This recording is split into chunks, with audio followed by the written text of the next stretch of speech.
Hey guys, so having used the S23 Ultra for a couple of weeks and made several videos about its camera performance, I think it's appropriate that I talk about my experience using this device on a day-to-day basis, such as its screen, its battery, its gaming performance, its sound, and how comfortable it is to use. I've split this video into chapters so it's easier to navigate, and if you want to see more reviews like this one, get subscribed and tap the bell button to stay notified.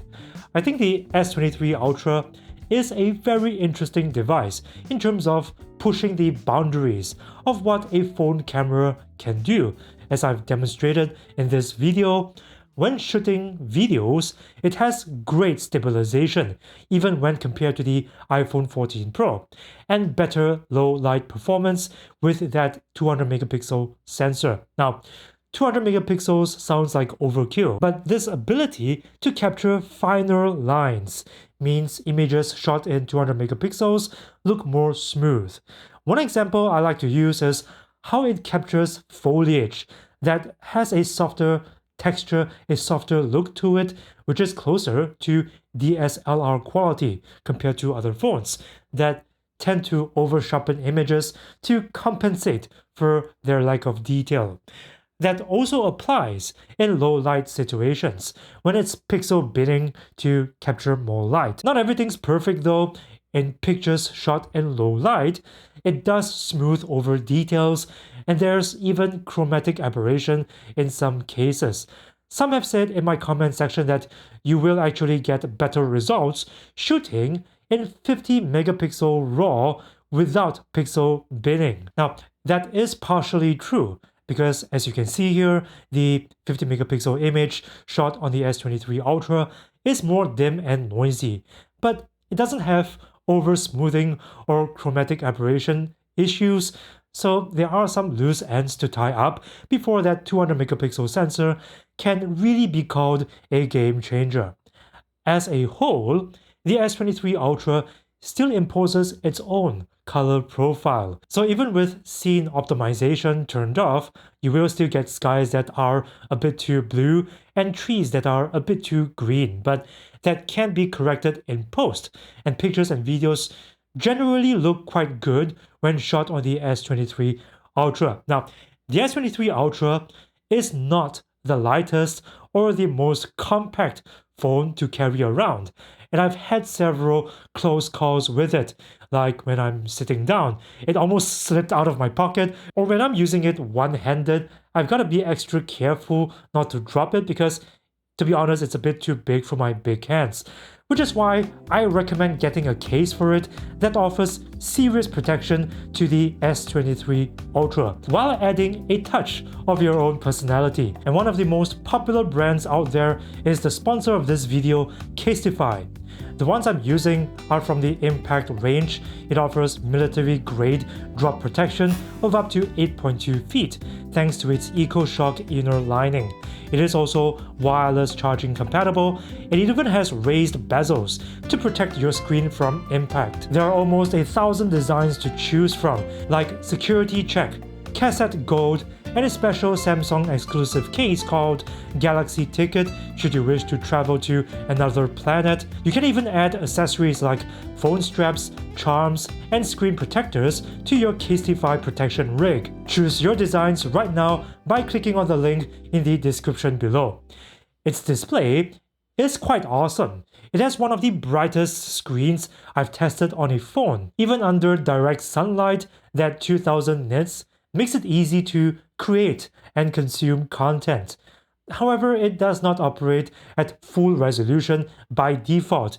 You only get FHD plus resolution unless you go into the settings and turn on WQHD plus, and this will have an impact on its battery life, albeit not a very significant one. For example, if I'm just casually using it on FHD plus, I was able to get about 2 days worth of use on a single charge of that 5000 mAh battery. But on WQHD plus resolution, I got about a day and a half watching videos, reading articles, using the camera, and a couple of hours of gaming on Ultra settings. Of course, battery life will also depend on what graphical settings you set the games to. When I'm playing PUBG on Ultra settings, it got me from 60% battery to 40% in a matter of 1 hour, and that's pretty quick. So if you're a heavy gamer, playing off the battery, you get much more mileage at Full HD Plus resolution and medium graphical settings. That being said, I was quite impressed with the S23 Ultra's thermals. When I was playing PUBG on Ultra settings for an hour on max WQHD Plus resolution, it only warmed the back of the phone a bit. So that vapor chamber is really doing its job. In terms of speaker performance, it's easily one of the best speakers on a phone. There's one on each end of the phone, and it's loud, clean sounding, even with a bit of low end thrown in.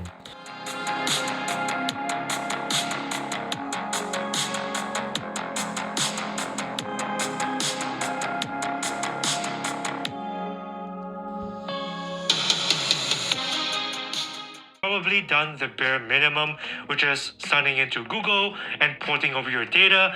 Is there anything else that needs to be done to maximize its potential? Well, after using it, you can also EQ its speakers to sound a certain way in settings. And I found that the pop setting works best for me because it makes the speakers sound less harsh in the vocals. But even on flat settings, it's already sounding quite impressive for a phone. That being said, putting it into Dolby Atmos mode didn't make much of a difference when you're using the speakers. You'll probably get much better results with headphones or earbuds. As for the DAC, it uses the CS40L26, which is the same haptic driver used in the Google Pixel 7 Pro. Since we're talking about the haptics, its haptics feels quite tight and snappy. That being said though, as somebody coming from the iPhone, its haptics feel weaker than I'm used to, even when it's set to max intensity. Now, that is not a deal breaker for most people unless your phone's always set to silent mode, and then you're gonna need more tactile feedback to feel your phone ringing when somebody's calling you and your phone's in your bag.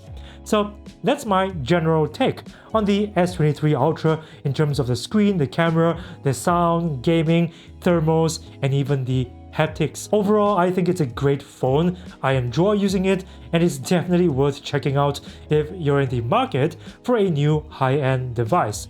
But if there's anything else you want to know about the S23 Ultra, let me know in the comments. And if you don't want to miss out on more videos covering the S23 Ultra, get subscribed and tap the bell button to stay notified. Thanks for watching, smash like and share if you like this video, it helps a lot. I'm also on Discord, so if you have Discord, come and join the chat, link is in the description. By the way guys, I've also made a video about my dream desk setup of 2023. If that's the kind of content that you're interested in, click on this video over here. And if you want to know what my own settings are for the S23 Ultra, click on this video over here.